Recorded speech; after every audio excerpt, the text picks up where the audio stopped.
Olá, meus caros. Vamos conversar hoje um pouquinho a respeito da questão do valor declarado daqueles imóveis que você tem na sua declaração de imposto de renda à pessoa física.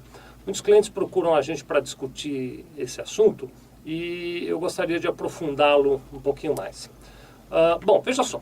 Aquele valor que está lá declarado na sua declaração de imposto de renda da pessoa física referente a um determinado imóvel, ele deveria registrar o custo de aquisição daquele imóvel. Quando a gente está falando de custo de aquisição, para falar numa linguagem mais amigável, é exatamente o quanto é que você pagou ao todo para a compra daquele imóvel, né? Então, por exemplo, uma hipótese qualquer, você foi lá e comprou o imóvel à vista, digamos, há 20 anos atrás, 10 anos atrás, né?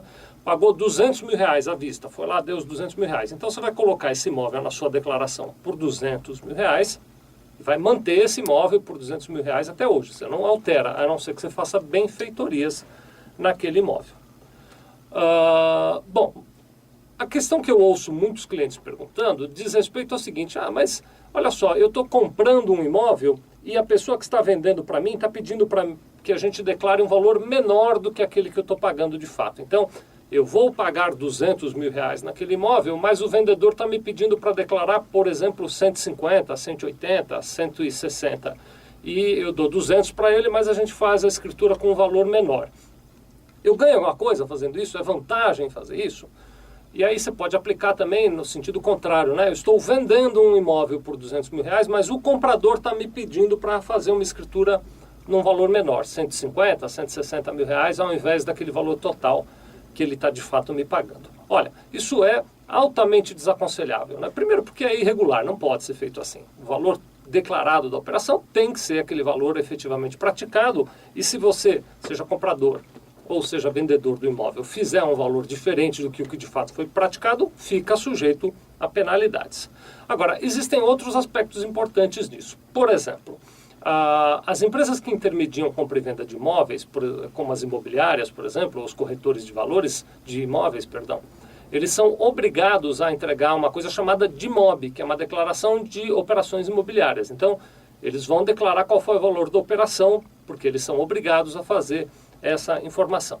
Além disso, tem a questão da movimentação bancária, que vai ser acompanhada. O fisco hoje em dia tem condições para isso, embora tenha uma discussão a respeito da legitimidade ou não da quebra do sigilo bancário para fins tributários, mas deixando um pouquinho de lado essa discussão, o fisco tem condições de acompanhar. Então, sempre é arriscado e desaconselhável esse tipo de operação.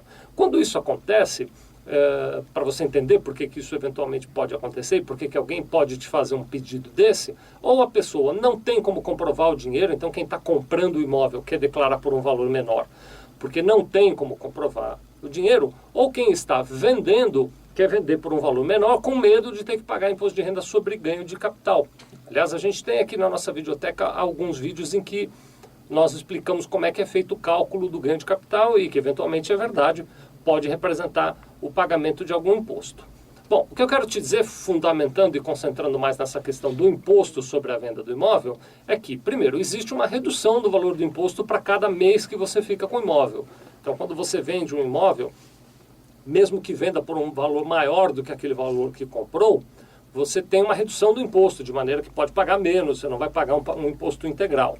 Em algumas situações, você tem até isenção. Por exemplo, quando você vende o único imóvel, não vendeu nenhum outro nos últimos 5 anos, se você vendeu um imóvel e vai aplicar o dinheiro da venda desse imóvel na compra de outro imóvel, você também tem isenção. Então, muito mais seguro do que você se arriscar a aceitar uma operação de fazer uma escritura por um valor menor do que a operação efetiva, é muito melhor você nos procurar, você que é nosso cliente. Nós vamos analisar a tua situação e te dizer que isenção você tem, se é que tem, ou que redução de imposto você tem, porque aí você faz a coisa direitinho, paga o imposto, dorme tranquilo, ou até não paga nada dentro daquelas possibilidades de isenção e dorme tranquilo, ao invés de ficar aí com subterfúgios que estão errados, tá bem? Muito obrigado.